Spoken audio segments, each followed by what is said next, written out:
नमस्कार दोस्तों, इस वीडियो में बिहार एटलस के माध्यम से बिहार के संपूर्ण जानकारी को समझाने का प्रयास किया गया है। तो अगर आप इस वीडियो को ध्यान से देखते हैं तो आपको बहुत कुछ रटना नहीं पड़ेगा, सिर्फ मैप के माध्यम से समझ जाइएगा और आपको याद हो जाएगा। तो आप सभी लोग वीडियो को ध्यान से देखिएगा और इसका PDF को टेलीग्राम ग्रुप से आप लोग डाउनलोड कर सकते हैं, जिसका लिंक आपको डिस्क्रिप्शन में दिया गया है। तो आइए देखते हैं पहला पॉइंट। बिहार का भौगोलिक परिचय के बारे में समझिए। तो सबसे पहले बिहार जो है बंगाल से कब अलग होता है, तो 22 मार्च 1912 को 22 मार्च 1912 का जो है बिहार बंगाल से अलग हो जाता है। उस समय बिहार के साथ में उड़ीसा भी था। उसके बाद 1 अप्रैल 1936 को जो है उड़ीसा बिहार से अलग हो जाता है। तो कब अलग होता है? 1 अप्रैल 1936 को। उसके बाद झारखंड जो है बिहार से अलग होता है। झारखंड कब अलग होता है? 15 नवंबर 2000 को। ये तीनों पॉइंट को याद रखिएगा क्योंकि यहाँ से क्वेश्चन पूछा जाता है। एक बार दोबारा देख लीजिए। 22 मार्च 1912 को बिहार किससे अलग हुआ था? तो बंगाल से अलग हुआ था और उसमें बिहार के साथ में उड़ीसा भी था। लेकिन 1 अप्रैल 1936 को जो है उड़ीसा बिहार से अलग हो गया। उसके बाद बचता है बिहार और झारखंड। तो झारखंड कब अलग होता है बिहार से? तो 15 नवंबर 2000 को। 15 नवंबर 2000 को झारखंड बिहार से अलग हो जाता है। बिहार का कुल क्षेत्रफल कितना है? तो 94,163 वर्ग किलोमीटर है। और कितना क्षेत्रफल प्रतिशत है? तो 2.86% है। 2.86% है पूरे भारत का बिहार। समुद्र तल से ऊंचाई कितना है बिहार का? तो समुद्र तल से बिहार का जो ऊंचाई है 173 फीट है, लगभग 53 मीटर है। लगभग 53 मीटर है। समुद्र तट से दूरी कितना है? समुद्र तट से दूरी कितना है? तो 200 किलोमीटर आपकी बिहार की दूरी है लगभग। उसके बाद आपको याद रखना है कि बिहार दिवस कब मनाया जाता है? तो 22 मार्च को बिहार दिवस मनाया जाता है। बिहार स्थापना दिवस मनाया जाता है। बिहार दिवस या बिहार स्थापना दिवस दोनों सेम ही चीज़ है, ठीक है। तो 22 मार्च को जो है बिहार दिवस मनाया जाता है। उसके बाद समझिए कि ये बिहार का मैप है। इसमें सबसे पहले आप नॉर्थ और साउथ समझ लीजिए। ऊपर वाला को नॉर्थ बोलते हैं, मतलब कि उत्तर, ठीक है। नीचे वाला दक्षिण, साउथ हो गया। और ये ईस्ट है, ये आपके वेस्ट है। North, south, east, west. North means उत्तर, साउथ मीन्स दक्षिण, ईस्ट मीन्स पूरब, वेस्ट मीन्स पश्चिम। ये जानकारी सबको होगा ही। उसके बाद आपको समझना है कि अक्षांश और देशांतर। तो जो रेखा जो है ईस्ट से वेस्ट की ओर खींची गई है उसे क्या बोला जा रहा है? उसे अक्षांश बोला जाता है। उसे अक्षांश, ये क्या हो गया? ये अक्षांश है, ठीक है, ये अक्षांश है। जो रेखा नॉर्थ से साउथ की ओर खींचा गया है इसे क्या बोला गया है? इसे देशांतर बोला गया है। इसे क्या बोला गया है? इसे देशांतर बोला गया है। इतना समझ गए होंगे। तो अब समझिए कि बिहार की जो लंबाई है, बिहार की लंबाई उत्तर से दक्षिण कितना किलोमीटर है? तो 345 किलोमीटर है।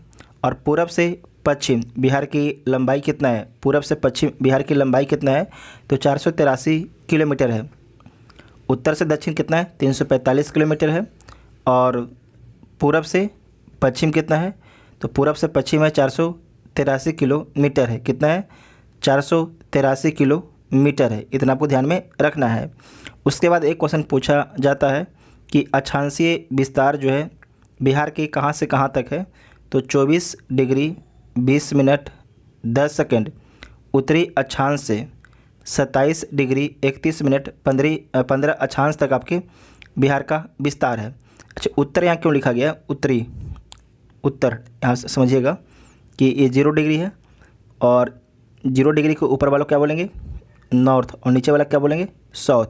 तो भारत जो है आपके कहाँ पर स्थित है? तो नॉर्थ में स्थित है। भारत जो है नॉर्थ ईस्ट में स्थित है, तो इसीलिए नॉर्थ बोला जा रहा है, ठीक है। बस समझ गए कि नहीं? जो 0 डिग्री हो गया ये विषुवत रेखा है, तो विषुवत रेखा ऊपर वाला को उत्तर बोलेंगे, नीचे वाला को दक्षिण बोला जाएगा। तो भारत जो है उत्तर में स्थित है, इसीलिए यहाँ पर उत्तर बोला गया है, ठीक है। तो क्या लिखा गया है? 24 डिग्री 20 मिनट 10 सेकेंड उत्तरी अक्षांश से जो है 27 डिग्री 31 मिनट 15 सेकेंड उत्तरी अक्षांश तक जो है बिहार का विस्तार है। उसके बाद देखिए देशांतरीय विस्तार, देखिए देशांतरीय विस्तार में जो है 83 डिग्री 19 मिनट 50 सेकंड पूर्वी देशांतर से जो है 88 डिग्री 17 मिनट 40 सेकंड पूर्वी देशांतर तक है, पूर्वी देशांतर तक है। अच्छा, आपको पता है ये पूर्वी देशांतर क्यों बोला जा रहा है? तो यहाँ पर समझिए, ये आपके 0 डिग्री है और आपके ये जहाँ से आपके टाइम मापा जाता है, ये कहाँ से टाइम मापा जाता है? ये टाइम मापा जाता है आपके ब्रिटेन के एक लोकेशन, वहाँ से टाइम मापा जाता है। तो ब्रिटेन से भारत किधर है? तो पूरब में है, ठीक है। ब्रिटेन से भारत आपकी पूरब में है, तो इसीलिए से बोला जाता है पूर्वी देशांतर, ठीक है। ब्रिटेन से आपके टाइम मापा जाता है और भारत जो है ब्रिटेन से पूरब में है, तो इसीलिए भारत को बोला जाता है पूर्वी भारत, मतलब कि ब्रिटेन से भारत पूरब में है। तो हमें निकाल रहे हैं देशांतर, तो बोल देंगे पूर्वी देशांतर, समझे कि नहीं? तो दोबारा देख लीजिए, जो आपके बिहार है उसका देशांतरीय विस्तार है 83 डिग्री 19 मिनट 50 सेकंड पूर्वी देशांतर से जो है 88 डिग्री 17 मिनट 40 सेकंड पूर्वी देशांतर तक जो है बिहार का विस्तार है। इतना आपको ध्यान में रखना है। उसके बाद नेक्स्ट पॉइंट है बिहार का भौगोलिक परिचय के बारे में समझिए। तो सबसे पहले एक बार समझ लीजिएगा कि बिहार का जो सीमा है किन किन देश से, किन किन राज्य से लगता है, इसके बारे में आप समझ लीजिए। तो सबसे पहले ऊपर में ये नेपाल है, ठीक है, ये नेपाल है। तो नेपाल से भारत की किन किन राज्यों की सीमा लगती है? पश्चिम चंपारण, पूर्वी चंपारण, सीतामढ़ी, मधुबनी, सुपौल, अररिया, किशनगंज। टोटल आपके 7 डिस्ट्रिक्ट की सीमा जो है नेपाल से लगती है। 1 2 3 4 5 6 7, ठीक है। साथ ही आपको ध्यान रखना है कि जो पश्चिम चंपारण है इसकी सीमा जो है, इसकी सीमा नेपाल और उत्तर प्रदेश दोनों से लगती है, नेपाल और उत्तर प्रदेश दोनों से लगती है। जबकि जो किशनगंज है इसके बारे में भी याद रखिएगा कि इसकी जो सीमा है नेपाल और पश्चिम बंगाल दोनों से लगता है, नेपाल और पश्चिम बंगाल दोनों से लगता है। इतना बात आप याद रखिएगा, ठीक है। उसके बाद यहाँ पर नेक्स्ट पॉइंट है, अब आपके जो पश्चिम में वेस्ट में कौन है? तो उत्तर प्रदेश है। वेस्ट में कौन है? उत्तर प्रदेश है। तो उत्तर प्रदेश से किन किन डिस्ट्रिक्ट की सीमा लगती है? तो पश्चिम चंपारण, गोपालगंज, सिवान, सारण, भोजपुर, बक्सर, कैमूर और रोहतास। इन 8 डिस्ट्रिक्ट की सीमा जो है उत्तर प्रदेश से लगती है। किसका किसका? पश्चिम चंपारण, गोपालगंज, सिवान, सारण, भोजपुर, बक्सर, कैमूर, रोहतास, ठीक है। उसके बाद नीचे में झारखंड है। तो झारखंड से किन किन राज्य की सीमा लगती है? रोहतास, औरंगाबाद, बोधगया, नवादा, जमुई, बांका, भागलपुर और कटिहार। तो 1 2 3 4 5 6 7 8। तो आपको ध्यान रखना है कि 8 डिस्ट्रिक्ट की सीमा जो है झारखंड से लगती है। किस किस डिस्ट्रिक्ट की? तो रोहतास, औरंगाबाद, गया, नवादा, जमुई, बांका, भागलपुर और कटिहार का। साथ ही आपको यहाँ पर ध्यान रखना है कि जो कटिहार है, कटिहार की सीमा जो है झारखंड से भी लगता है और उत्तर प्रदेश से भी लगता है। और जो रोहतास है इसकी सीमा, जो कटिहार है इसकी सीमा जो है झारखंड से भी लगता है और पश्चिम बंगाल से भी लगता है। जो रोहतास है इसकी सीमा झारखंड से भी और उत्तर प्रदेश से भी लगता है। जो रोहतास है इसकी सीमा उत्तर प्रदेश और झारखंड से भी लगता है। जो कटिहार है इसकी सीमा झारखंड और पश्चिम बंगाल से भी लगता है। और पश्चिम बंगाल से किन किन डिस्ट्रिक्ट की सीमा लगती है? तो कटिहार, पूर्णिया, किशनगंज। इन 3 डिस्ट्रिक्ट की सीमा जो है पश्चिम बंगाल से भी लगती है। इतना आपको ध्यान में रखना है। और देखिए इस जो ये बुक है मैपिंग वाला, इसमें एक मैप गलती बना दिया इसने। जो जमुई है इसे बहुत अंदर तक दिखा दिया था, ठीक है, लेकिन जमुई जो है, जमुई की सीमा नालंदा से टच नहीं करती है, ये बात ध्यान रखिएगा। तो यहाँ पर देखिए इसे ठीक कर दिया है, इसे देख लीजिएगा आप लोग। अब आइए समझते हैं इसके भौगोलिक परिचय के बारे में। पश्चिम चंपारण के बारे में क्या लिखा गया है? तो पश्चिम चंपारण के बारे में समझिए कि सबसे बड़ा ज़िला है क्षेत्रफल के अनुसार। इसका क्षेत्रफल कितना है? तो 5228 वर्ग किलोमीटर क्षेत्रफल है पश्चिम चंपारण का। सर्वाधिक अनुसूचित जनजाति कहाँ पर है? तो पश्चिम चंपारण में है। सर्वाधिक अनुसूचित जनजाति कहाँ पर है? तो पश्चिम चंपारण में कितना है? 6.4% है। सबसे अधिक जो अनुसूचित जनजाति है पश्चिम चंपारण है, और पश्चिम चंपारण के बाद कटिहार, और कटिहार के बाद आपके पूर्णिया में है। उसके बाद शिवहर के बारे में ध्यान रखिए कि सबसे छोटा डिस्ट्रिक्ट है क्षेत्रफल के अनुसार। इसका क्षेत्रफल कितना है? तो 443 वर्ग किलोमीटर क्षेत्रफल है। और सर्वाधिक जनसंख्या घनत्व किसका है? तो शिवहर का है। जो शिवहर है इसका जनसंख्या घनत्व कितना है? तो 1880 व्यक्ति प्रति वर्ग किलोमीटर है। 1880 व्यक्ति प्रति वर्ग किलोमीटर है। शिवहर के बाद आपके सेकंड स्थान पर पटना है, और तीसरा स्थान पर दरभंगा है। यहाँ पर सहरसा के बारे में समझिए। न्यूनतम महिला साक्षरता कहाँ पर है? तो सहरसा में है। कितना परसेंट है? तो 41.7% है। न्यूनतम महिला साक्षरता कहाँ पर है? तो सहरसा में है। उसके बाद मधेपुरा के बारे में समझिएगा।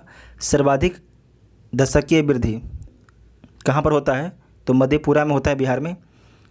कितना होता है? तो 31.01% होता है। 31.01% होता है। उसके बाद है सर्वाधिक वर्षा। जो सर्वाधिक वर्षा है कहाँ पर होता है? तो किशनगंज में सर्वाधिक वर्षा होता है। और औसत कितना होता है? तो 112 सेंटीमीटर होता है। 112 सेंटीमीटर होता है। न्यूनतम अनुसूचित जाति कहाँ पर है? तो न्यूनतम जो अनुसूचित जाति है आपके शिवहर में है, किशनगंज में है, और शेखपुरा में है। यानी सबसे कम कहाँ पर है? तो शिवहर में है, उसके बाद किशनगंज में है, और किशनगंज के बाद शेखपुरा में। इस पॉइंट को एक बार चेक कीजिएगा, ये जो नीचे वाला है, ठीक है। उसके बाद है पूर्णिया। जो पूर्णिया है सबसे कम साक्षरता कहाँ पर है? तो पूर्णिया में है। सेकंड स्थान पर कौन है? सीतामढ़ी है, और तीसरा पर कौन है? कटिहार है। न्यूनतम पुरुष साक्षरता कहाँ पर है? तो ये भी आपके पूर्णिया में है। कितना परसेंट है? तो 59.4% है। सबसे कम जो महिला साक्षरता कहाँ पर था? सहरसा में था। कहाँ पर था? सहरसा में। कितना था? 41.7% है। जबकि सबसे कम पुरुष साक्षरता कहाँ पर है? तो पूर्णिया में है, 59.4% है। और सबसे कम साक्षरता भी आपके पूर्णिया में ही है, ऑल ओवर बिहार। उसके बाद नेक्स्ट पॉइंट है न्यूनतम लिंगानुपात। न्यूनतम लिंगानुपात किसका है? तो मुंगेर का है। जो न्यूनतम लिंगानुपात किसका है? मुंगेर का। सबसे कम लिंगानुपात है। सेकेंड पर कौन है? तो भागलपुर है। यहाँ पर कितना है? 880 है, जबकि मुंगेर का 876 है। खगड़िया का 886 है। शेखपुरा के बारे में ध्यान रखिएगा कि सबसे कम जनसंख्या वाला डिस्ट्रिक्ट कौन है? तो शेखपुरा है। कौन है? शेखपुरा है। पहला पर आपके शेखपुरा है, सेकेंड पर शिवहर है, और तीसरा में अरवल है। तीसरा में आपके अरवल है। उसके बाद है कि पटना के बारे में समझिए। सर्वाधिक जनसंख्या कहाँ पर है? तो पटना में है। सर्वाधिक जनसंख्या कहाँ पर है? पटना में है। जबकि क्षेत्रफल के अनुसार सबसे बड़ा डिस्ट्रिक्ट कौन है? पश्चिमी चंपारण है। तो सर्वाधिक जनसंख्या कहाँ पर है? पटना में है। और पटना के बाद कहाँ पर है? तो पूर्वी चंपारण में है। और पूर्वी चंपारण के बाद कहाँ पर है? मुजफ्फरपुर में है। सर्वाधिक नगरीकरण कहाँ पर है? तो पटना में है। सर्वाधिक जो नगरीकरण है पटना में है। कितना है? 43.1% है। 43.1% है। सबसे कम तापमान कहाँ पर रहता है? तो गया में रहता है सबसे कम तापमान। सर्वाधिक तापमान भी कहाँ पर रहता है? तो गया में रहता है। सबसे ज़्यादा अनुसूचित जाति कहाँ पर है? तो गया में से नोट कीजिएगा। सबसे ज़्यादा अनुसूचित जाति कहाँ पर है? तो गया में है। कितना परसेंट है? तो 30.4% है। 30.4% है। उसके बाद आपको ध्यान रखना है कि सबसे कम वर्षा कहाँ पर होता है? तो अरवल में होता है। कहाँ पर होता है? सबसे कम जो वर्षा होता है अरवल में होता है। सबसे कम वर्षा कहाँ पर होता है? तो अरवल में होता है वर्तमान में। उसके बाद नेक्स्ट है रोहतास के बारे में समझिए। सर्वाधिक साक्षरता कहाँ पर है? तो रोहतास में है। कितना परसेंट है? 73.4% है। रोहतास के बाद कहाँ पर है? तो पटना में है। और पटना के बाद कहाँ पर है? भोजपुर में है। भोजपुर में है। भोजपुर कहाँ पर? ये भोजपुर है आपका। सर्वाधिक पुरुष साक्षरता, सर्वाधिक जो पुरुष साक्षरता है ये कहाँ पर है? तो ये भी आपके रोहतास में है। कहाँ पर? रोहतास में है। रोहतास से कितने % जो पुरुष हैं साक्षर हैं? तो 82.9% जो पुरुष हैं साक्षर हैं। सर्वाधिक महिला साक्षरता कहाँ पर है? तो ये भी आपके रोहतास का ही है। ये भी आपके रोहतास का ही। कितना है? तो 63% है। परसेंट है। साथ ही आपको ध्यान रखना है कि जो सबसे कम साक्षरता कहाँ पर था, सबसे कम साक्षरता कहाँ पर था, तो सहरसा में था। कितना परसेंट था, तो 41.7% था। सहरसा में कितना था, 41.7% था। लेकिन सर्वाधिक जो महिला साक्षरता कहाँ पर है, रोहतास में, और कितना परसेंट है, तो 63% है। उसके बाद कैमूर के बारे में समझिएगा। न्यूनतम जो जनसंख्या घनत्व है कहाँ पर है, तो कैमूर में है। प्रति वर्ग किलोमीटर जो है 488 व्यक्ति है। प्रति वर्ग किलोमीटर आपके 488 व्यक्ति हैं। देखिए इस मैप में बहुत सा गलत चीज़ लिखा गया है, मतलब कि डाटा को गलत लिख दिया गया है। तो उस डाटा को ठीक करने का प्रयास किया गया है मेरे तरफ से। लगभग डाटा को ठीक ही कर दिया गया है, ठीक है। लेकिन कहीं पर अगर मिस्टेक हो जाता है तो उसे आप लोग ठीक कर सकते हैं, कमेंट बॉक्स में बता सकते हैं कि और लोग भी ठीक कर लेंगे। ऐसे सारे डाटा को हमने ठीक ही कर दिया, लेकिन देखिएगा कहीं पर अगर छूट गया हुआ तो। जो कैमूर है, कैमूर के बारे में ध्यान रखिएगा कि न्यूनतम जनसंख्या घनत्व कहाँ पर है, तो कैमूर में है। प्रति वर्ग किलोमीटर आपके 488 व्यक्ति हैं। कैमूर में सबसे कम है। उसके बाद सेकेंड पर आपके जमुई है। जमुई के बाद आपके बांका है। उसके बाद नेक्स्ट पॉइंट है गोपालगंज के बारे में समझिए। गोपालगंज के बारे में समझना है। सर्वाधिक जो लिंगा अनुपात किसका है, तो गोपालगंज का है। कितना है, तो 1021 है। कितना है, 1021 है आपके गोपालगंज का लिंगा अनुपात। सेकंड पर कौन है, तो सिवान है। और तीसरे पर कौन है, आपके सारण है। न्यूनतम अनुसूचित जनजाति, न्यूनतम अनुसूचित जनजाति कहाँ पर है, तो गोपालगंज में ही है। और अधिकतम अनुसूचित जनजाति कहाँ पर था, अधिकतम जो अनुसूचित जनजाति कहाँ पर था, तो गया में था। कहाँ पर था, गया में था।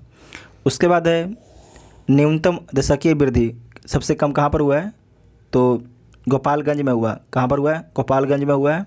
कितना परसेंट, तो 19% हुआ है। 19% हुआ है। और उसके बाद हम लोगों ने पश्चिम चंपारण को सबसे पहले ही देखा था।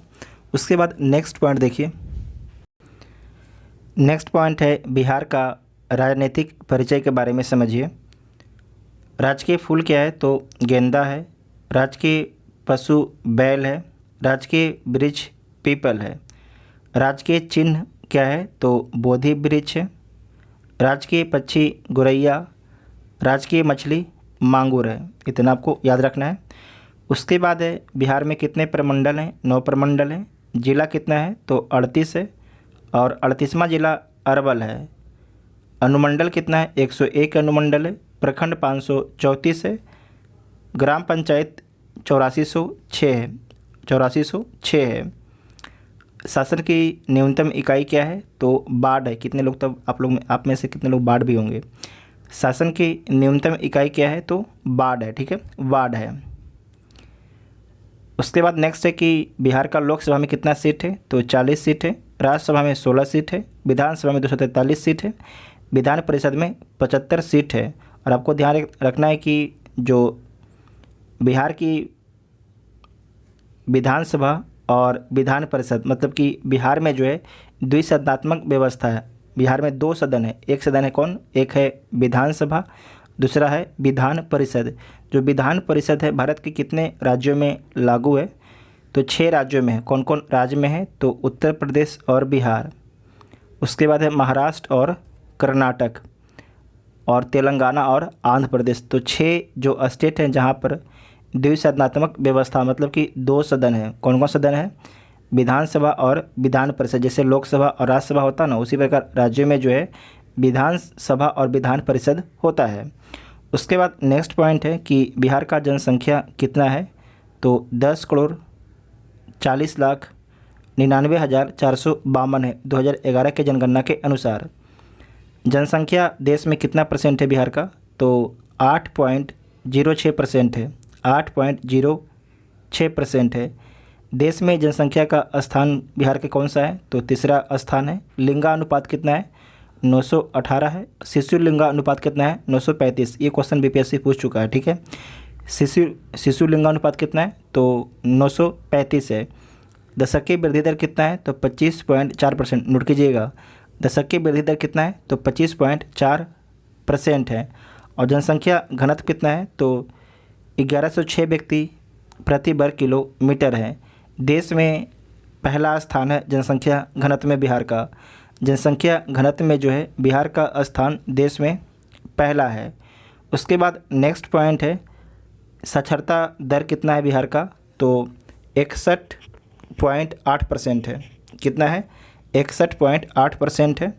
पुरुष साक्षरता कितना है, तो 71.2% है। 71.2% है। और महिला साक्षरता कितना है, तो 51.5% है। जो महिला साक्षरता है कितना है, 51.5% है। उसके बाद नेक्स्ट पॉइंट है बिहार के वन्यजीव अभयारण्य के बारे में समझिए। बिहार के वन्यजीव अभयारण्य के बारे में समझना है। पश्चिम चंपारण में जो है वाल्मीकि नगर राष्ट्रीय उद्यान स्थित है। एकमात्र राष्ट्रीय उद्यान बिहार में कौन है, तो वाल्मीकि नगर राष्ट्रीय उद्यान है। साथ ही आपको ध्यान रखना है कि जो वाल्मीकि नगर राष्ट्रीय उद्यान है उसी के अंदर में जो है उदयपुर वन्यजीव अभयारण्य भी है। ध्यान रखिएगा, नोट कीजिएगा, इंपॉर्टेंट है। आपसे पूछा, बिहार दौरान में पूछा जा चुका है कि पूछा गया था कि उदयपुर वन्यजीव अभयारण्य जो है किस डिस्ट्रिक्ट में है, तो पश्चिम चंपारण में। आपको ध्यान रखना है कि वाल्मीकि नगर राष्ट्रीय उद्यान, वाल्मीकि नगर राष्ट्रीय उद्यान कहाँ पर है, तो पश्चिम चंपारण में है। साथ ही उदयपुर वन्यजीव जो अभयारण्य है ये भी आपके पश्चिम चंपारण में ही स्थित है। दरभंगा में कुशेश्वर स्थान पक्षी अभयारण्य स्थित है। दरभंगा में जो है कुशेश्वर स्थान पक्षी अभयारण्य स्थित है। बेगूसराय में जो है कांवर झील पक्षी अभयारण्य स्थित है, जिसे रामसर साइट में शामिल किया गया है। उसके बाद है कटिहार में गोगाबिल पक्षी अभयारण्य। नोट कीजिएगा, कटिहार में जो है गोगाबिल पक्षी अभयारण्य है, ये पूछा जाता है।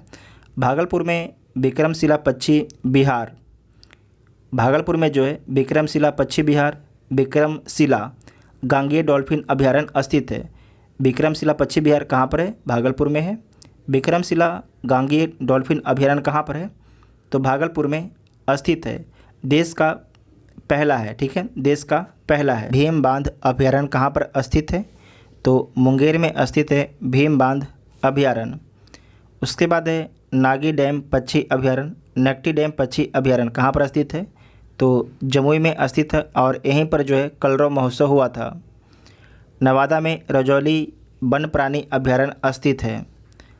राजगीर अभयारण्य और पंत अभयारण्य कहाँ पर स्थित है, तो राजगीर में स्थित है राजगीर अभयारण्य और पंत अभयारण्य। नेक्स्ट है पटना में जो है संजय गांधी जैविक उद्यान स्थित है। संजय गांधी जैविक उद्यान कहाँ पर स्थित है, तो पटना में स्थित है। गौतम बुद्ध अभयारण्य कहाँ पर स्थित है, तो गया में स्थित है गौतम बुद्ध अभयारण्य। कैमूर वन्यजीव अभयारण्य कहाँ पर स्थित है, तो कैमूर जो वन्यजीव अभयारण्य है, कैमूर और रोहतास दोनों डिस्ट्रिक्ट में इसका विस्तार है। जो कैमूर वन्यजीव अभयारण्य है इसका विस्तार जो है कैमूर और रोहतास दोनों डिस्ट्रिक्ट में है। उसके बाद है बक्सर पक्षी विहार, बक्सर में स्थित है।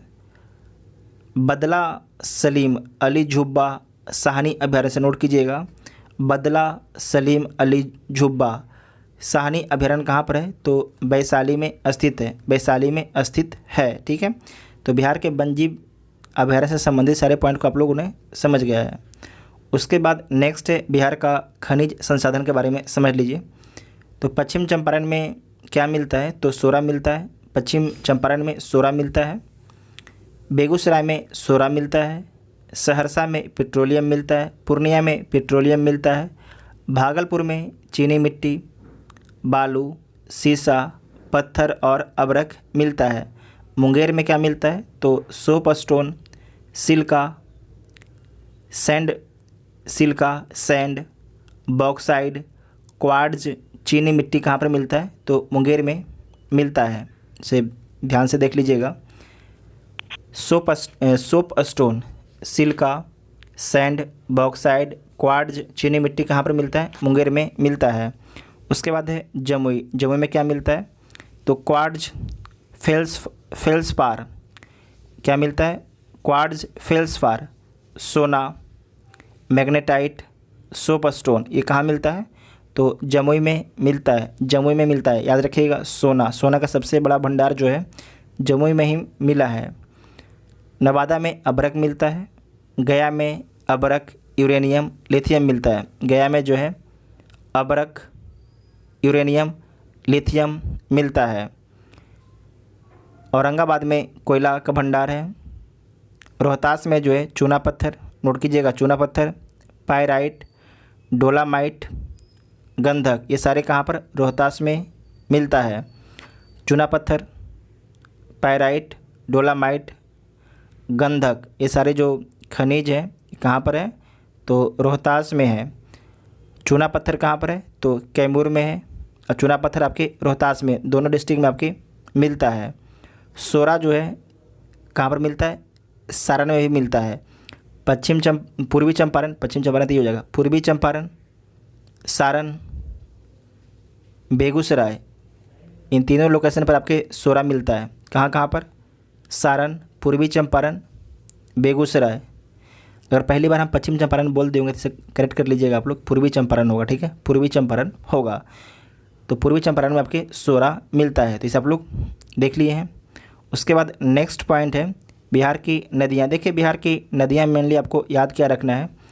तो नदी की लंबाई यार आपको याद नहीं रखना है, सिंपल नदी याद रखना है कि जो कौन सी बिहार की नदियाँ हैं किस दिशा से आके आपकी गंगा में मिलती है, या किसकी सहायक नदी है। जैसे कि गंडक नदी है, इसका उद्गम आपके नेपाल में होता है, और इसका संगम कहाँ होता है? तो गंगा नदी के पहलेजा घाट पर इसका संगम होता है। तो जो आपकी गंडक नदी है इसका संगम कहाँ पर होता है? तो आपको याद रखना है कि इसका जो संगम है किस में होता है? गंगा में होता है। आपको इतना ही याद रखना है। और किस साइड से आती है? तो नॉर्थ से बहते हुए आपके साउथ में आती है। जो बूढ़ी गंडक है ये भी आपके नॉर्थ से साउथ में बहती है। बागमती, जो बागमती नदी के बारे में आपको याद रखना है कि जो बागमती नदी है किसकी सहायक नदी है? तो ये कोसी की सहायक नदी है। जो बागमती है कोसी की सहायक नदी है। उसके बाद है कमला नदी। जो कमला नदी है ये भी आपकी, जो कमला नदी है ये किसकी सहायक नदी है? तो ये भी आपकी कोसी की सहायक नदी है। ध्यान रखिएगा, बागमती और जो कमला है ये दोनों किसकी सहायक नदी हैं? ये दोनों आपके जो हैं कोसी की सहायक नदी हैं। बागमती और कमला ये दोनों किसकी सहायक नदी है? तो कोसी की सहायक नदी है, ये आपकी बागमती है, और आपकी ये कमला नदी है, ठीक है। उसके बाद है कोसी। जो कोसी है किसकी सहायक नदी है? तो गंगा की सहायक नदी है, और इसे बिहार का शोक बोला जाता है। इसे बिहार का शोक बोला जाता है। साथ ही आपको ध्यान रखना है कि जो कोसी नदी है ये बिहार में किस डिस्ट्रिक्ट में प्रवेश करती है? तो सुपौल डिस्ट्रिक्ट में आपकी प्रवेश करती है। ये आपकी महानंदा नदी है। महानंदा नदी है जो आपकी गंगा में आके मिलती है। और बिहार की सबसे पूर्वी नदी कौन है? तो बिहार की सबसे पूर्वी जो नदी है महानंदा नदी है। कौन सी नदी है? महानंदा नदी है। तो आपको मेनली क्या याद रखना है? फिर से बोलते हैं, तो आपको मेनली याद रखना है कि नदी के बारे में कि कौन सी नदी किस साइड से आके, जैसे कि आप समझते हैं ना लेफ्ट साइड और राइट साइड, जो गंगा नदी इस तरीके से बह रही है, तो आप अगर अपना मुंह इस साइड करके खड़ा होइएगा तो आपका लेफ्ट ये हो जाएगा, ठीक है, ये आपकी राइट हो जाएगा, ये आपकी राइट हो जाएगा, ये आपकी लेफ्ट हो जाएगा, याद रखिएगा। तो कौन सी गंगा की लेफ्ट में मिलती है, कौन सी आपकी राइट में मिलती है? ये तो फिर पूछेगा कौन सी नदी आपकी नॉर्थ से साउथ में बहते हुए आपकी गंगा में मिल जाती है, या तो आपसे पूछेगा साउथ से ईस्ट की ओर कौन सी नदी बहते हुए गंगा में आके मिल जाती है। आपसे इतना ही क्वेश्चन पूछा जाता है बिहार की नदियों के बारे में। उसके बाद आपका है घाघरा नदी, ये भी आपकी गंगा में मिलती है। एक बात ध्यान से आप समझ लीजिएगा दोबारा नदी का, ठीक है, जो नॉर्थ की नदियाँ हैं उसके बारे में समझिए, ध्यान से समझिएगा एकदम। बीच वाला कौन सी नदी है? सबसे पहले बीच वाला ये गंगा नदी हो गया, ये गंगा हो गया, ठीक है। उसके बाद देखिए गंगा में कौन सी नदी आके मिल रही? सबसे पहले घाघरा नदी आके मिल रही, जिसे उत्तर प्रदेश में सरयू के नाम से जाना जाता है। उसके बाद है गंडक। गंडक आपके गंगा में आके मिल रही है। कहाँ पर मिल रही है? तो पहलेजा घाट के पास में आके मिल रही है। उसके बाद है बूढ़ी गंडक। जो बूढ़ी गंडक है ये गंगा नदी में मिल रही है, और कहाँ पर? खगड़िया के पास में मिल रही है, खगड़िया के पास में मिल रही है। उसके बाद है बागमती नदी। जो बागमती नदी है किसकी सहायक नदी है? तो कोसी की सहायक नदी है। और जो कमला नदी है ये भी किसकी सहायक नदी है? तो जो कमला नदी है ये भी आपकी कोसी की सहायक नदी है। और जो कोसी नदी है ये किसकी सहायक नदी है? तो गंगा की सहायक नदी है कोसी नदी, ठीक है, जिसे बिहार का शोक भी बोला जाता है, और बिहार में सुपौल डिस्ट्रिक्ट से प्रवेश करती है। उसके बाद है महानंदा, जो बिहार की सबसे पूर्वी नदी है, महानंदा, ठीक है, ये भी आपकी गंगा में आके मिल रही है, इतना आपको ध्यान में रखना है। ये सारी हो गया नॉर्थ की नदियाँ बिहार की। अब बिहार के साउथ की नदियों के बारे में समझिए, ठीक है। बिहार के साउथ की नदी के बारे में समझना है। तो सबसे पहले समझिए कर्मनाशा नदी। जो कर्मनाशा नदी के बारे में आपको ध्यान रखना है कि बिहार और उत्तर प्रदेश के साथ में सीमा बनाती है कौन? कर्मनाशा नदी। बिहार और उत्तर प्रदेश के बीच में सीमा निर्धारित करती है कर्मनाशा नदी। उसके बाद है सोन नदी। सोन नदी है जो आपके जाके गंगा में मिलती है, और जो कर्मनाशा है ये भी आपके जाके गंगा में मिलती है। जो सोन नदी है कहाँ से निकलती है? मैकाल पर्वत के अमरकंटक श्रेणी मध्य प्रदेश से निकलती है और गंगा में जाके आपके पटना के पास में मिल जाती है। जो कर्मनाशा नदी कहाँ से निकलती है? तो कैमूर पर्वत से निकलती है और गंगा नदी में जाके मिल जाती है चौसा के पास में। उसके बाद है पुनपुन नदी। पुनपुन नदी के बारे में एक बार पूछा जा चुका है कि ये फतुहा के पास में जाके गंगा में मिल जाती है। फतुहा के पास में जाके गंगा में मिल जाती है। और ध्यान रखना है जो फल्गु नदी है, जो फल्गु नदी है किसकी सहायक नदी है? तो ये पुनपुन का ही सहायक नदी है। जो फल्गु नदी है जिसे निरंजना नदी भी बोला जाता है। तो आपको याद रखना है कि जो फल्गु नदी है ये आपके जाके किस में मिलती है? तो पुनपुन में जाके मिल जाती है, ठीक है। और जो फल्गु नदी से किनारे आपके गया स्थित है। उसके बाद है जो किउल नदी है, ये भी जाके गंगा में मिलती है। किउल नदी, जो किउल नदी है ये कहाँ जाके मिलती है? गंगा में जाके मिलती है लखीसराय के पास में। उसके बाद है अजय नदी। इसका संगम जो है भागीरथी नदी पश्चिम बंगाल में होता है। जो आपके अजय नदी है इसका संगम कहाँ पर होता है? तो जो अजय नदी है इसका संगम जो है पश्चिम बंगाल की भागीरथी नदी में होता है। पश्चिम बंगाल में आपकी भागीरथी नदी में होता है। एक बार अजय नदी के बारे में आप लोग जरूर चेक कीजिएगा। ऐसे तो ठीक ही लिखा हुआ है, ऐसा लग रहा है, ठीक है। तो सारे नदी के बारे में आप लोगों ने समझ गया है। और एक बार आपको ध्यान में ये भी रखना है कि जो गंगा नदी है, गंगा नदी के बारे में याद रखिएगा कि जो गंगा नदी है कहाँ से निकलती है? तो गंगोत्री के गोमुख से निकलती है और बंगाल की खाड़ी में गिरती है। बिहार में गंगा किस डिस्ट्रिक्ट से बिहार में प्रवेश करती है? तो बक्सर के चौसा से आपके बिहार में प्रवेश करती है। और निकलती कहाँ से, किस डिस्ट्रिक्ट से? तो कटिहार से निकलती है। और बिहार में गंगा की लंबाई कितना है? तो 445 किलोमीटर है। और जो गंगा नदी है उसके किनारे कितने डिस्ट्रिक्ट आपके स्थित हैं? तो 12 डिस्ट्रिक्ट हैं। ये भी आपके क्वेश्चन पूछा जा चुका है बीपीएससी के द्वारा। और साथ ही आपको ध्यान रखना कि जो गंगा नदी सबसे लंबा किस डिस्ट्रिक्ट में है? तो पटना डिस्ट्रिक्ट में जो है सबसे लंबा गंगा नदी है। इतना आपको ध्यान में रखना है, ठीक है। इतना ही आपको याद रखना है नदियों के बारे में। उसके बाद नेक्स्ट पॉइंट है बिहार की नदी घाटी परियोजना। बिहार की नदी घाटी परियोजना में देख लीजिए कौन कौन सी आपकी नदी घाटी परियोजना है। तो गंडक नदी घाटी परियोजना, ये आपकी गंडक नदी घाटी जो परियोजना है इससे त्रिवेणी नहर, सारण नहर, तिरहुत नहर और तीव्र नहर निकलता है। यहाँ पर देख लीजिए जो गंडक नदी घाटी परियोजना है इससे त्रिवेणी नहर, सारण नहर, तिरहुत नहर और तीव्र नहर निकलता है। उसके बाद जो सोन नदी घाटी परियोजना है इससे कौन कौन सा नहर निकलता है? तो पूर्वी कोसी नहर, पश्चिमी कोसी नहर, राजपुर नहर निकलता है। राजपुर नहर आपको निकलता है, फिर से बोलते हैं, पूर्वी कोसी नहर, पश्चिमी कोसी नहर, राजपुर नहर कहाँ से निकलता है? तो कोसी नदी घाटी परियोजना से ही निकलता है। ये डेटा को आप चेक कर सकते हैं। डेटा क्योंकि हमें मिला नहीं, ये डेटा लगता है पुराना ही होगा, नया डेटा नहीं है। उसके बाद नेक्स्ट है सोन नदी घाटी परियोजना। इसमें आपके 2 नहर है, एक है पूर्वी सोन नहर, एक है पश्चिमी सोन नहर। बिहार की पहली नदी जोड़ो योजना कोसी मेची नदी जोड़ना योजना है। बिहार में सबसे ज़्यादा सिंचाई नहरों द्वारा किया जाता है। दोबारा देखिएगा कि यहाँ पर नोट में करके लिखा गया है कि बिहार की पहली नदी जोड़ो जो योजना है कौन है? तो कोसी मेची नदी जोड़ो योजना है। और बिहार में सबसे ज़्यादा सिंचाई नहरों के द्वारा ही की जाती है। बिहार में सबसे अधिक जो सिंचाई है नहरों के द्वारा ही होता है। उसके बाद नेक्स्ट है बिहार के जलप्रपात के बारे में समझिए। बिहार के जलप्रपात एवं झील के बारे में समझना है तो समझ लीजिए। इसमें नोट में करके लिखा गया है कि कांवर झील के पास में जो है शोध कार्य के लिए वर्ड बेडिंग स्टेशन की स्थापना की गई है तथा भागलपुर में जो है वर्ड रिंगिंग स्टेशन की स्थापना की गई है। ये दोनों पॉइंट को ध्यान से पढ़ लीजिएगा कि कांवर झील के पास जो है शोध कार्य के लिए वर्ड बेडिंग स्टेशन की स्थापना की गई है, जबकि भागलपुर में जो है वर्ड रिंगिंग स्टेशन की स्थापना की गई है। इसमें दरभंगा के बारे में ध्यान रखिए। दरभंगा में कुशेश्वर स्थान झील, जिसका क्षेत्रफल कितना है? तो 20 से 100 किलोमीटर तक इसका क्षेत्रफल है। जो गर्मी के दिन में इसका क्षेत्रफल हो जाता है 20 किलोमीटर, और बरसात के दिनों में जो है 100 वर्ग किलोमीटर तक आपके जो कुशेश्वर झील है उसका विस्तार हो जाता है। इसका निर्माण जो है कमला, करेह आदि नदियों के एकत्रित जल के द्वारा होता है और मछली उत्पादन में प्रमुख योगदान करता है कुशेश्वर स्थान झील। ठीक है, 1972 ईस्वी में इस झील को पक्षी अभयारण्य घोषित किया गया। आपको ध्यान रखना है कि 1972 में जो है जो कुशेश्वर स्थान झील है उसे पक्षी अभयारण्य झील उसे पक्षी अभयारण्य के रूप में घोषित किया गया है। जो कुशेश्वर स्थान झील है उसे 1972 में जो है पक्षी अभयारण्य के रूप में घोषित किया गया है।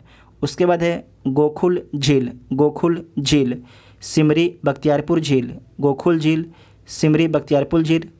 इसका निर्माण जो है कजमुनिया, सरदिया, कुमिबी, गोबरा आदि झीलों के मिलने से हुआ है। जो गोकुल झील और सिमरी बख्तियारपुर झील है इसका जो निर्माण है कजमुनिया, सरदिया, कुमिबी, गोबरा आदि झीलों के मिलने से हुआ है। तो आपको सिर्फ इतना ही याद रखना है कि जो गोकुल झील और सिमरी बख्तियारपुर झील कहाँ पर स्थित है, तो सहरसा में स्थित है। और दरभंगा में कौन सा झील स्थित है, तो कुशेश्वर स्थान झील स्थित है। कटिहार में जो है गोगाबिल झील स्थित है। तो इसके बारे में समझ लीजिए, गोगाबिल झील जो है क्षेत्रफल इसका 5 वर्ग किलोमीटर है और इस झील के आसपास कई छोटी छोटी झीलें आपके स्थित है। जो गोगा झील है इस झील के पास में बहुत सा छोटा छोटा आपके झील स्थित है। उसके बाद है बेगूसराय में कौन सा झील स्थित है, तो बेगूसराय में आपके कांवर झील स्थित है जिसका क्षेत्रफल कितना है, तो 16 वर्ग किलोमीटर है कांवर झील का क्षेत्रफल। इसका निर्माण जो है गंडक नदी के विसर्पण के कारण हुआ है।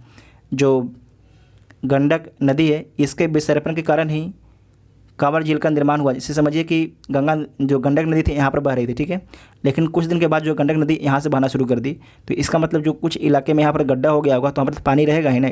इसको क्या बोला जाता है, इसी को बोला जाता है विसर्पण झील बोला जाता है। ठीक है, इसी को विसर्पण झील बोला जाता है।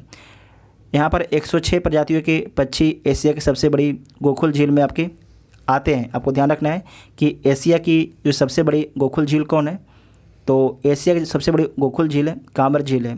कौन है, कांवर झील है, इसे ध्यान रखिएगा। और 106 प्रजाति के पक्षी आपके यहाँ पर आती हैं। जो कांवर झील है वहाँ पर 106 प्रजाति के पक्षी यहाँ पर अपने निवास करने के लिए कुछ समय के लिए आते हैं, बात को ध्यान में रखना है। उसके बाद है ककोलत जलप्रपात है। इसकी ऊंचाई कितना है, तो 47 से 49 मीटर इसकी ऊंचाई है।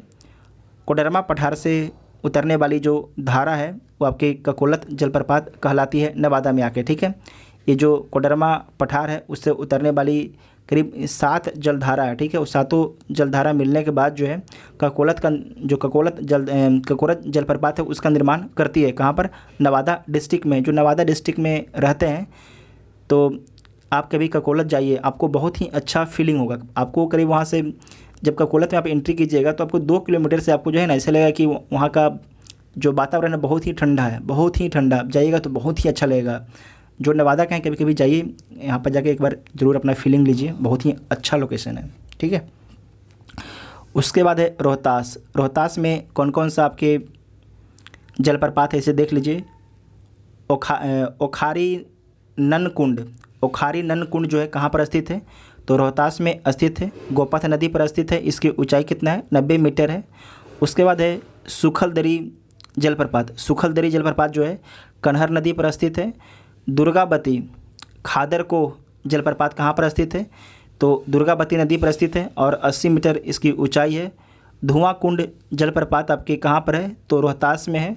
किस नदी पर है, काव और धोबा नदी पर है। इसकी ऊंचाई 30 मीटर है।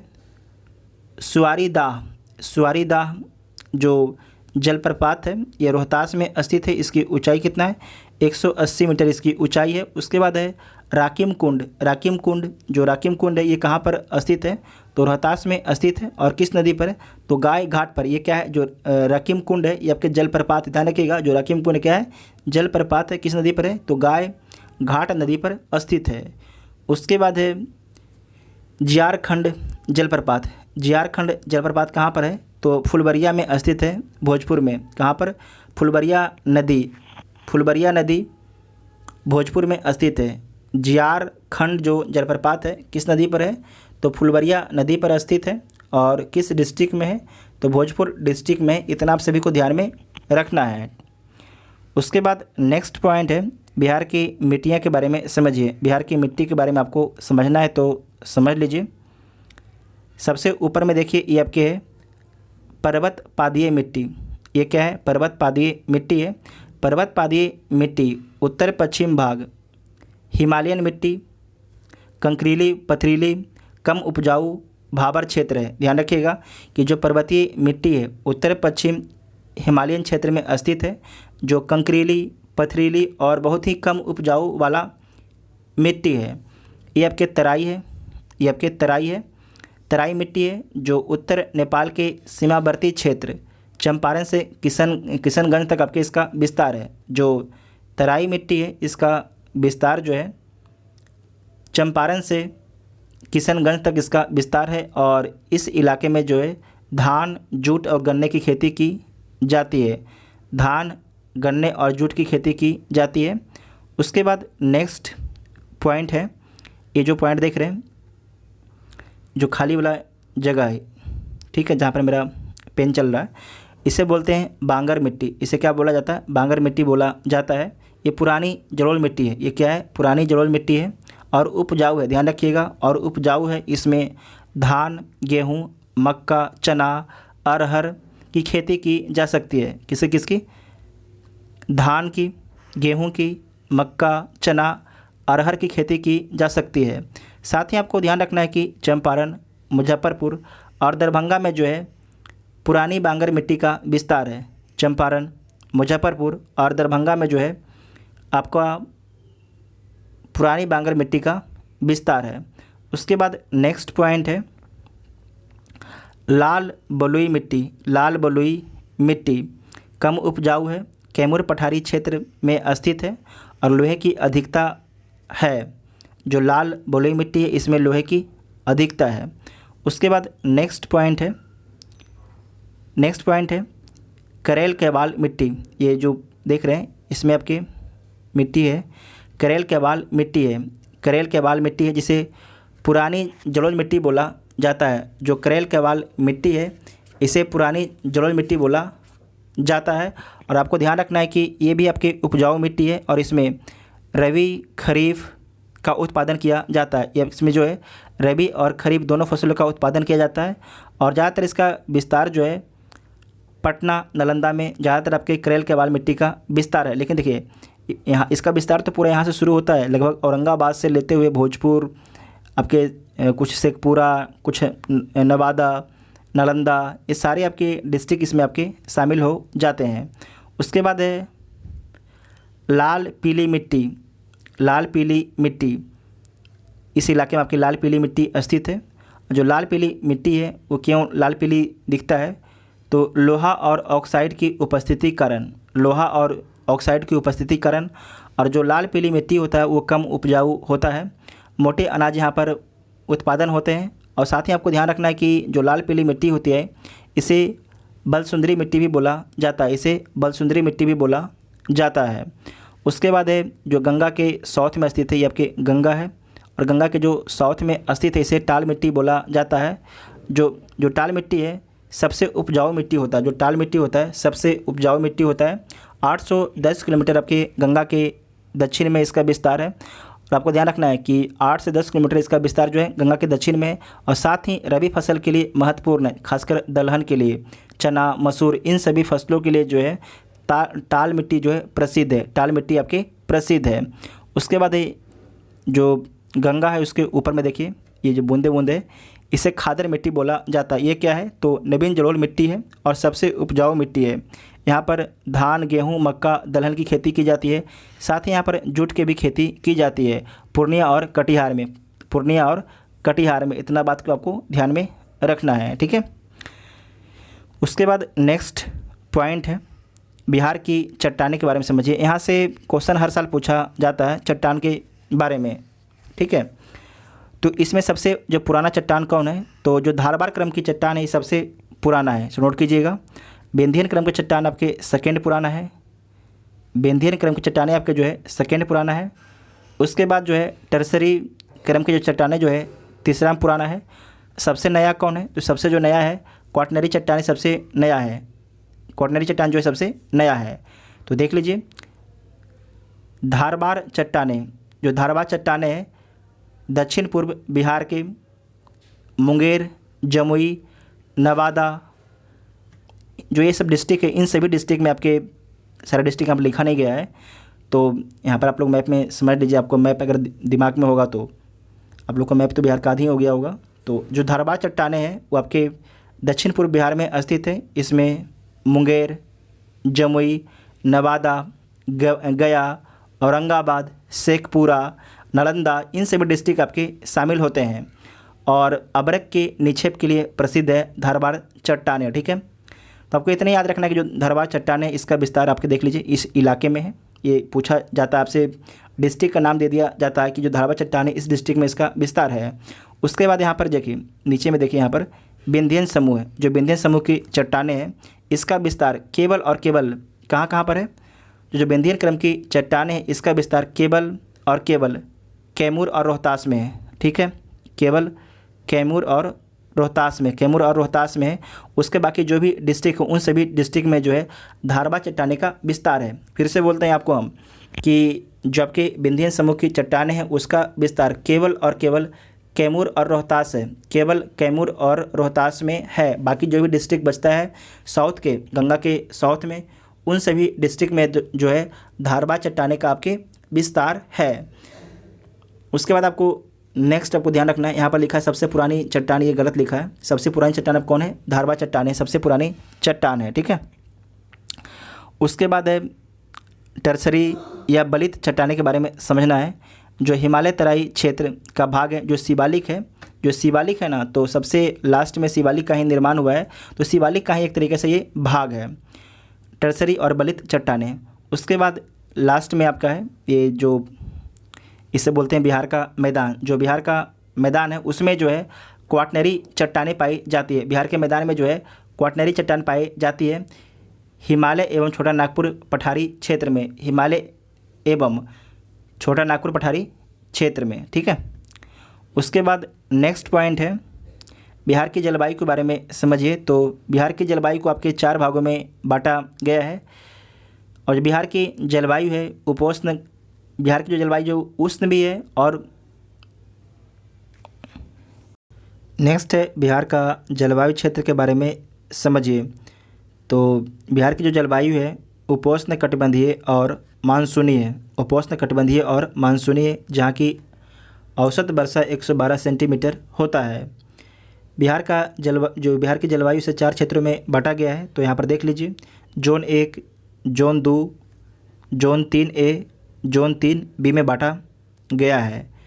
जोन 1 है उसे उत्तर पश्चिम जलोढ़ का मैदान बोला जाता है, उत्तर पश्चिम जलोढ़ का मैदान बोला जाता है। इसमें 13 डिस्ट्रिक्ट आपके आते हैं। जोन 2 को जो है उत्तर पूर्वी जलोढ़ का मैदान बोला गया है। इसमें 8 डिस्ट्रिक्ट आते हैं। जो जोन 1 है इसमें चावल, गेहूं, मक्का, आलू, आम, गन्ना, लीची का उत्पादन किया जाता है। जबकि जोन 2 में जो है चावल, गेहूं, आलू, आम और अमरूद का उत्पादन किया जाता है। जोन 3A और जोन 3B के बारे में समझिए। तो जो 3 है उसे दक्षिण पूर्वी जलोढ़ का मैदान बोला जाता है। और कितने डिस्ट्रिक्ट हैं? तो 6 डिस्ट्रिक्ट हैं। और जोन 3B, जो आपके जोन 3B है, ये दक्षिण पश्चिम जलोढ़ का मैदान है। इसमें आपके 11 डिस्ट्रिक्ट आते हैं। ये नोट कर लीजिएगा, पूछा जा सकता है कि कौन सा जोन में कितना डिस्ट्रिक्ट आपके आता है। जोन 1 में 13 डिस्ट्रिक्ट आता है, जोन 2 में 8 डिस्ट्रिक्ट आता है, जोन 3A में जो है 6 डिस्ट्रिक्ट आते हैं, जोन 3B में जो है 11 डिस्ट्रिक्ट आते हैं। इसे नोट कर लीजिएगा। बिहार की जलवायु जो है कोपन के अनुसार मध्य तापीय और गंगा तुल में जो है क्या बोला जाता है? तो CWG बोला जाता है। बिहार की जलवायु जो है कोपन के अनुसार कैसी है? तो CWG, इसे नोट कीजिएगा, पूछा जाता है, CWG है। नेक्स्ट पॉइंट है बिहार का भौगोलिक विभाजन के बारे में समझिए। तो सबसे पहले है उत्तर पर्वतीय भाग, ये आपके उत्तर पर्वतीय भाग के बारे में समझिए। जो उत्तर पर्वतीय भाग है शिवालिक हिमालय श्रेणी का ही हिस्सा है, जिसका कुल क्षेत्रफल 932 किलोमीटर है। जो उत्तर पर्वतीय भाग है इसका विभाजन 3 भागों में किया गया है।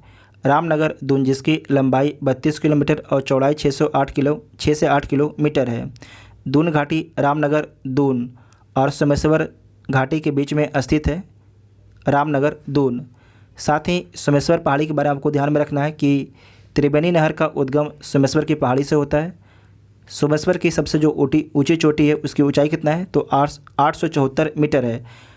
सोमेश्वर की जो चोटी है उसकी ऊंचाई कितना है, तो 874 मीटर है। ठीक है। उसके बाद नेक्स्ट पॉइंट है दक्षिणी पठारी क्षेत्र। दक्षिणी पठारी क्षेत्र, जो दक्षिणी पठारी क्षेत्र है यहाँ पर खनिज की अधिकता है। रोहतास में आपके पाइराइट पाया जाता है। उसके बाद नेक्स्ट पॉइंट है मैदानी भाग विभाजन। मैदानी भाग का विभाजन, मध्य गंगा का मैदान आपके 95% में है। तो मैदानी भाग का विभाजन जो है उत्तर का मैदान दक्षिण के मैदान में किया गया है। बिहार के उत्तर का मैदान बिहार के दक्षिण के मैदान में किया गया है। दक्षिण गंगा के मैदान का औसत ढाल जो है दक्षिण से उत्तर है। दक्षिण गंगा के मैदान का औसत ढाल जो है दक्षिण से उत्तर है। गंगा के मैदानी भाग की ढाल जो है प्रति किलोमीटर 6 सेंटीमीटर से, नोट कीजिएगा। गंगा के मैदानी भाग का ढाल जो है प्रति किलोमीटर 6 सेंटीमीटर का है। नेक्स्ट है बिहार फॉरेस्ट रिपोर्ट 2021 के बारे में समझिए। तो 7380.79 वर्ग किलोमीटर इलाके में जो है वन का विस्तार है। 7380.79 किलोमीटर स्क्वायर इलाके पर जो है बिहार में वन का विस्तार है। जो परसेंटेज में कितना हो जाएगा, तो 7.48% हो जाएगा। 7.84% हो जाएगा। बिहार में 2 प्रकार के वन मिलते हैं, आर्द्र पर्णपाती वन और शुष्क पर्णपाती वन मिलते हैं। तो इन दोनों के बारे में हम लोग लास्ट में समझेंगे। तो सबसे पहले समझिए कि बिहार फॉरेस्ट रिपोर्ट 2021 में जो है सबसे अधिक वनावरण किस डिस्ट्रिक्ट में है, तो कैमूर डिस्ट्रिक्ट में है। कितना वनावरण है, तो 1051.56 किलोमीटर स्क्वायर इलाके में आपके वन है कैमूर के। कितने, 1051.56 किलोमीटर स्क्वायर इलाके में जो है वन का विस्तार है। उसके बाद है पश्चिमी चंपारण। जो पश्चिमी चंपारण है यहाँ पर 903 किलोमीटर स्क्वायर इलाके में जो है 903 किलोमीटर स्क्वायर इलाके में जो है वन का विस्तार है पश्चिमी चंपारण में। सबसे अधिक कहाँ पर है, कैमूर में 1051.56 किलोमीटर स्क्वायर इलाके में। जबकि सेकेंड स्थान पर कौन है, पश्चिमी चंपारण, जहाँ के 903 किलोमीटर स्क्वायर इलाके में आपके वन का विस्तार है। उसके बाद नेक्स्ट है वनावरण। जो रोहतास में वनावरण कितना है, तो 669 किलोमीटर स्क्वायर इलाके में जो है वनावरण का विस्तार है रोहतास में। कितना है, जो वनावरण का विस्तार है रोहतास में 669 किलोमीटर स्क्वायर इलाके में स्थित है। उसके बाद है सबसे कम वन कहाँ पर है, जो सबसे कम आपके वनावरण कहाँ पर है, तो शेखपुरा में। पहले कहाँ पर था, जहानाबाद में था, लेकिन अब क्या हो गया, शेखपुरा में। शेखपुरा में 1.19 किलोमीटर स्क्वायर इलाके में आपके जो है वनावरण का विस्तार है, जो सबसे कम है। सर्वाधिक वनावरण प्रतिशत वाला डिस्ट्रिक्ट कौन है, तो कैमूर है। कैमूर के जो है 31.56% इलाके पर जो है वन का विस्तार है। सर्वाधिक वनावरण का विस्तार जो है कहाँ पर है, तो कैमूर में है। कहाँ पर है, कैमूर में है। कैमूर के जो है 31.56 इलाके पर जो है वन का विस्तार है। इतना आपको ध्यान में रखना है। भारतीय वन नियम 1952 में 33% वनावरण फॉरेस्ट कवर की अनुशंसा की गई है। मतलब कि हर डिस्ट्रिक्ट, हर देश में जो है 33% आपके वनावरण होना चाहिए। साथ ही आपको ध्यान रखना है कि बिहार में ब्रिज कितना है। बिहार में ब्रिज कितना है, तो 2341 किलोमीटर स्क्वायर इलाके में जो है ब्रिज का विस्तार है। और इस बार कितना वृद्धि हुआ था, तो 338 किलोमीटर स्क्वायर इलाके में आपकी ब्रिज का वृद्धि हुआ था। जो ब्रिज है, जो याद रखिएगा, जो ब्रिज है कितना परसेंट इलाके में है बिहार के, तो 2.48% इलाके में, 2.48% इलाके में ब्रिज का विस्तार है। जबकि जो बनावरण है कितना है, तो 7.84% में है, 7.84% में है। और कितना क्षेत्रफल में स्थित है, तो 7380.79 किलोमीटर स्क्वायर इलाके में जो है बनावरण का विस्तार है। इतना आपको ध्यान में रखना है। उसके बाद समझिए आर्द्र पर्णपाती वन के बारे में। आर्द्र पर्णपाती वन ऐसे स्थानों पर पाए जाते हैं जहां वार्षिक वर्षा जो है 120 सेंटीमीटर से अधिक होती है। बिहार में तराई क्षेत्र व सोमेश्वर और दून क्षेत्र में इस प्रकार के वन पाए जाते हैं। आर्द्र पर्णपाती वन जो है कहाँ पर पाए जाते हैं, जहाँ पर 120 सेंटीमीटर से अधिक वर्षा होती है, वहाँ पर आपके आर्द्र पर्णपाती वन पाए जाते हैं। बिहार के आपके जो पश्चिम चंपारण में सोमेश्वर घाटी और जो दून क्षेत्र है और साथ ही जो तराई इलाका है, वहाँ पर जो है, वहाँ पर आर्द्र पर्णपाती वन पाए जाते हैं। आर्द्र पर्णपाती वन में कौन कौन से वृक्ष आते हैं, तो साल, अशोक, केन, आम, जामुन आदि इन वनों के प्रमुख वृक्ष हैं।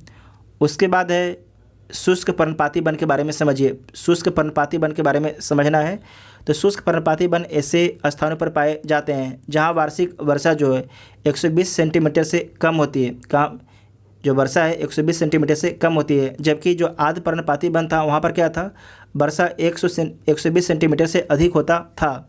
तो जो शुष्क पर्णपाती वन है ऐसे स्थानों पर पाए जाते हैं जहाँ वार्षिक वर्षा 120 सेंटीमीटर से कम होती है। बिहार में पूर्वी मध्यवर्ती क्षेत्र व दक्षिण पठार के पश्चिम क्षेत्र में इस प्रकार के वन पाए जाते हैं। इन वनों में पाए जाने वाले वृक्षों की पत्तियाँ पतझड़ के मौसम में क्या होती है, गिर जाती है, जैसे कि साल, बांस, खेर, अमलतास, महुआ आदि इन वृक्षों के प्रमुख वृक्ष हैं। इतना आपको ध्यान में रखना है। उसके बाद नेक्स्ट है बिहार के उद्योग के बारे में समझिए। तो जो आपके कागज़ उद्योग है इसका विस्तार कहाँ पर है, जो कागज़ उद्योग है समस्तीपुर और दरभंगा में। कहाँ पर है, जो कागज़ उद्योग है समस्तीपुर और दरभंगा में है। बरौनी में जो है थर्मल पावर स्टेशन है और उर्वरक उद्योग है। बरौनी में जो है थर्मल पावर स्टेशन है और उर्वरक उद्योग है। कटिहार में क्या है, तो जूट उद्योग और दिया सलाई उद्योग है। जूट उद्योग और दिया सलाई उद्योग कहाँ पर है, कटिहार में स्थित है। मुंगेर में जो है बंदूक कारखाना और सिगरेट कारखाना है। मुंगेर में जो है बंदूक कारखाना और सिगरेट कारखाना है। भागलपुर में जो है रेशम उद्योग है।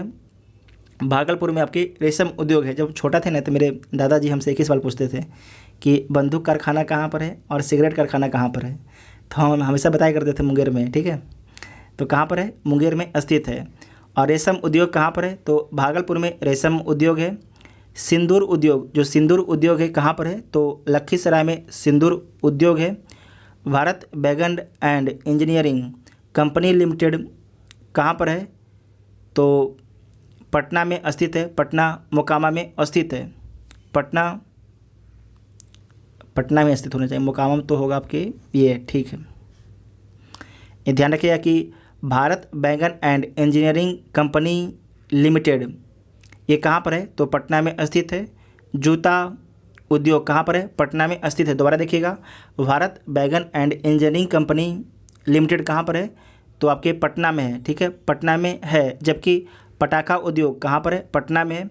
बिहार स्टेट स्कूटर्स लिमिटेड ये कहाँ पर है, तो फतुआ में। कहाँ पर है, फतुआ में। ठीक है, जो भारत बैगन एंड इंजीनियरिंग कंपनी लिमिटेड था ये फतुआ में नहीं, कहाँ पर था, पटना में था। और चमड़ा उद्योग कहाँ पर था, ये भी आपके पटना में था। पटाखा उद्योग पटना में, डेयरी उद्योग पटना में। जबकि बिहार स्टेट स्कूटर्स लिमिटेड कहाँ पर है, फतुआ में स्थित है। गया में सूती वस्त्र उद्योग है। गया में सूती वस्त्र उद्योग है। जबकि भागलपुर में क्या था, रेशम वस्त्र उद्योग था। औरंगाबाद में खनन उद्योग है। रोहतास में सीमेंट उद्योग है। रोहतास में सीमेंट उद्योग है। प्लाईवुड कारखाना उद्योग कहाँ पर है, तो वैशाली में है। कहाँ पर है, हाजीपुर में जो है प्लाईवुड कारखाना उद्योग है। हाजीपुर में जो है प्लाईवुड कारखाना उद्योग है। इतना आपको याद रखना है। उसके बाद नेक्स्ट है बिहार में पर्यटन स्थल के बारे में समझिए। तो पश्चिम चंपारण में कौन है, तो वाल्मीकि नगर बैराज है पश्चिम चंपारण में। वाल्मीकि नगर राष्ट्रीय उद्यान पश्चिम चंपारण में। भितरवा आश्रम कहाँ पर है? भितरवा आश्रम कहाँ पर है? पश्चिम चंपारण में है। उसके बाद है लौरिया अरेराज। लौरिया अरेराज और केसरिया स्तूप कहाँ पर है? पूर्वी चंपारण में है लौरिया अरेराज और केसरिया स्तूप। यहाँ पर आप घूमने के लिए जा सकते हैं। उसके बाद वैशाली में क्या है घूमने के लिए? तो विश्व शांति स्तूप, अशोक स्तंभ और सोनपुर मेला कहाँ पर है? वैशाली में है। तो आप यहाँ पर घूमने के लिए जा सकते हैं। सोनपुर मेला, अशोक स्तंभ, विश्व शांति स्तूप कहाँ पर है? तो वैशाली में है। उसके बाद है आप सहरसा में क्या देखने के लिए जाइएगा? तो सहरसा में जो है कंधा सूर्य मंदिर देखने जा सकते हैं। जो सहरसा है वहाँ पर जो है आप जो है कंधा सूर्य मंदिर देखने के लिए जा सकते हैं। पूर्णिया में जो है जलालगढ़ का किला जाके देख सकते हैं। जो पूर्णिया है वहाँ पर आप जलालगढ़ का किला जाके देख सकते हैं। भागलपुर में क्या देखिएगा? तो महमूद शाह का मकबरा देख सकते हैं। जो भागलपुर है वहाँ पर आप महमूद शाह का मकबरा को जाके देख सकते हैं। मुंगेर में मुंगेर किला को जाके देख सकते हैं मुंगेर में। जबकि पटना में आप क्या क्या देखिएगा? अगर पटना घूमने के लिए आते हैं तो गोलघर, बुद्धा स्मृति पार्क जो रेलवे स्टेशन के पास में है, जंक्शन के पास में है, शहीद स्मारक, पत्थर की मस्जिद देख सकते हैं, शेरशाह सूरी मस्जिद, खुदा बख्श पुस्तकालय, सदाकत आश्रम, अगम कुआं, गांधी सेतु, तारामंडल, कुम्हरार पटना साहिब को आप देख सकते हैं। कुम्हरार में जहाँ पर जाइएगा तो जो मौर्य साम्राज्य है उसका अवशेष आपको देखने के लिए मिलेगा। ठीक है। उसके बाद अगर आप नालंदा घूमने के लिए जाते हैं तो आप नालंदा विश्वविद्यालय को देख सकते हैं। वहाँ पर विश्व शांति स्तूप को देख सकते हैं और राजगीर को देख सकते हैं, जो बहुत ही बिहार का बेहतर लोकेशन है। उसके बाद है नवादा में क्या देख सकते हैं? तो अफजलगढ़ जाकर देख सकते हैं। नवादा में जो है अफजलगढ़ है। यहाँ पर जब पटना कॉलेज में जब मेरा भाई लोग था तो यहाँ पर सर्वे करने के लिए गया था, तो उसने बता रहा था कि यहाँ पर जो है कि बहुत सा जो पाल कला की बहुत सी मूर्तियाँ आपके जो अफसल है वहाँ पर देखने के लिए मिलता है। ठीक है। उसके बाद है गया बोध गया। तो जो महाबोधि मंदिर कहाँ पर है? तो गया में है। तो आप अगर आप गया जाते हैं बोध गया में तो आपको वहाँ पर महाबोधि मंदिर मिल जाएगा, बोधि ब्रिज 5वीं पीढ़ी का मिल जाएगा देखने के लिए। उसके बाद है बुद्ध कुंड मिल जाएगा, डुंगेश्वरी पहाड़ी मिल जाएगा, विष्णुपद मंदिर मिल जाएगा, रामशिला पहाड़, प्रेतशिला पहाड़, ब्राह्मणी पहाड़ कहाँ पर मिल जाएगा? तो गया बोध गया में आपके मिल जाएगा। आप जाके यहाँ पर घूम सकते हैं। उसके बाद देखिए जो बोध गया है ना, गया से थोड़ा दूरी में है, कुछ दूरी में है। ठीक है। उसके बाद है औरंगाबाद में क्या देख सकते हैं? तो दाऊद खान किला देख सकते हैं। औरंगाबाद में दाऊद खान का आप किला देख सकते हैं। सूर्य मंदिर भी आप औरंगाबाद में देख सकते हैं। कैमूर में क्या देखिएगा? तो मुंडेश्वरी देवी मंदिर देख सकते हैं जो बहुत ही प्रसिद्ध है। मुंडेश्वरी देवी मंदिर जाके देख सकते हैं जो बहुत ही प्रसिद्ध है। उसके बाद है भोजपुर में क्या देखिएगा? तो जगदीशपुर किला देख सकते हैं आरा में जाके, और अरण्य देवी मंदिर देख सकते हैं जाके भोजपुर में। सारण में क्या देखिएगा? तो पुरातात्विक स्थल है एक चिरांद, वहाँ पर जाके आप लोग घूम सकते हैं। चिरांद एक लोकेशन है कहाँ पर? सारण में। तो वहाँ पर जाकर आप घूम सकते हैं। पश्चिम चंपारण में कहाँ घूमिएगा? तो वाल्मीकि नगर बैराज घूम सकते हैं, वाल्मीकि नगर राष्ट्रीय उद्यान में घूम सकते हैं, भितरवा आश्रम जाके आप घूम सकते हैं। यहाँ पर क्या लिखा गया है कि बिहार में पर्यटन नीति 2015 के तहत पर्यटन को उद्योग का दर्जा दिया गया। ऐसे नोट कीजिएगा, वेरी इंपॉर्टेंट पॉइंट है कि बिहार में जो है पर्यटन नीति 2015 के तहत जो है पर्यटन को उद्योग का दर्जा दिया गया है। इतना आपको ध्यान में रखना है। उसके बाद नेक्स्ट पॉइंट है बिहार विविध के बारे में समझिए। सोमेश्वर पहाड़ी कहाँ पर स्थित है? जो सोमेश्वर पहाड़ी है पश्चिम चंपारण में स्थित है।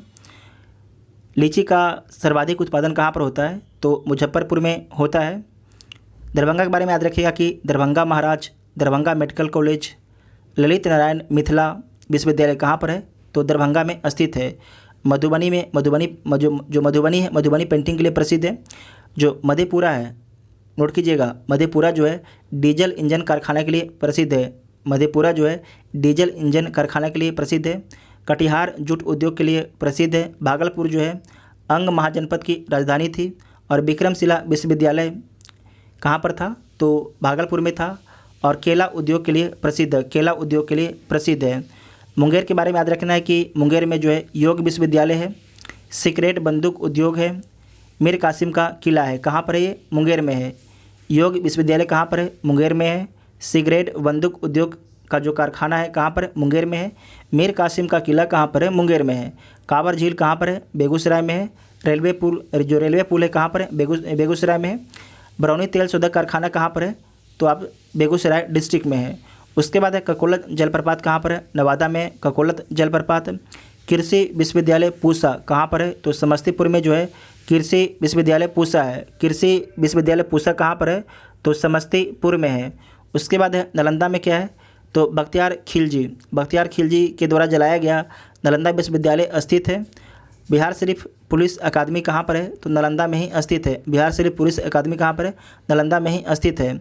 उसके बाद है सूर्य मंदिर सीमेंट फैक्ट्री कहाँ पर है? औरंगाबाद में है। सूर्य मंदिर कहाँ पर है? औरंगाबाद में है। सीमेंट फैक्ट्री कहाँ पर है? तो औरंगाबाद में है। डालमिया सीमेंट फैक्ट्री कहाँ पर है? रोहतास में है। बक्सर में क्या है? बक्सर का युद्ध हुआ था 1764 में हुआ था। प्रथम गणराज लिच्छवी है। प्रथम गणराज कौन है? लिच्छवी है। और सारण में आपको याद रखना है कि नंगा विद्रोह हुआ था। जो सारण है यहाँ पर नंगा विद्रोह हुआ था। गोपालगंज के बारे में याद रखिएगा कि सर्वाधिक विदेशी मुद्रा आपकी कहाँ पर आता है? तो गोपालगंज में आता है, क्योंकि जो गोपालगंज के ज़्यादातर लोग जो हैं बाहर कमाने के लिए जाते हैं, मतलब कि भारत से बाहर फॉरेन में कमाने के लिए जाते हैं, इसीलिए। सोमेश्वर पहाड़ी कहाँ पर है? तो पश्चिम चंपारण में स्थित है। नेक्स्ट पॉइंट है बिहार का प्राचीन इतिहास के बारे में समझिए। तो इसमें पहला पॉइंट है पश्चिम चंपारण में लौरिया नंदन गढ़ है। नोट कीजिएगा, लौरिया नंदन गढ़ कहाँ पर है? पश्चिम चंपारण में है। केसरिया स्तूप, बौद्ध स्तूप, लौरिया अरेराज ये कहाँ पर है? पूर्वी चंपारण में स्थित है। महाजनपद बज्जी, राजधानी वैशाली, विदेह और मिथिला दरभंगा में स्थित है। उसके बाद है भागलपुर, महाजनपद अंग की राजधानी कहाँ पर थी? चंपा में, वर्तमान आपके भागलपुर में। मुंगेर, पत्थर की कुल्हाड़ी मिलता है, पत्थर के औजार मिलते हैं। मध्यपाषाण युग के अवशेष कहाँ पर मिलता है? मुंगेर में मिलता है। गया में है मगध, राजधानी कहाँ पर है? तो गिरिब्रज राजगिरी। उसके बाद है वैशाली के बारे में याद रखिएगा कि हड्डी के बने वस्तुएं कहाँ से मिलता है? वैशाली से। पत्थर से बने सूक्ष्म औजार वैशाली से। मृदभांड वैशाली से। मिट्टी के बर्तन वैशाली से। नवपाषाण युग के अवशेष चेचर से मिलता है, जो कहाँ पर है? वैशाली में स्थित है। विश्व की पहली गणतंत्रात्मक शासन पद्धति कहाँ पर थी? तो वैशाली में ही थी। उसके बाद सारण के बारे में समझिएगा कि मृग सिंह के उपकरण कहाँ पर मिला है? तो सारण में मिला है मृग सिंह का उपकरण। नवपाषाण युग के अवशेष चिरांद कहाँ पर है? तो सारण में स्थित है। चेचर कहाँ पर था? तो वैशाली में स्थित था। हड्डी के बने वस्तुएं मिलते हैं कहाँ से? सारण से। पत्थर से बने सूक्ष्म औजार कहाँ से मिलते हैं? तो सारण से मिलते हैं। कहाँ से मिलते हैं? सारण से मिलते हैं। उसके बाद है पश्चिमी चंपारण में क्या है? तो लौरिया नंदन गढ़ है। कहाँ पर है? पश्चिमी चंपारण में है। तो मैपिंग से संबंधित जितना भी पॉइंट था सारे पॉइंट को डिस्कस कर लिया गया है। तो आप सभी लोग को वीडियो कैसा लगा कमेंट करके बता सकते हैं। और इसका PDF को टेलीग्राम ग्रुप से आप लोग डाउनलोड कर सकते हैं, जिसका लिंक आपको डिस्क्रिप्शन में दिया गया है। Thank you.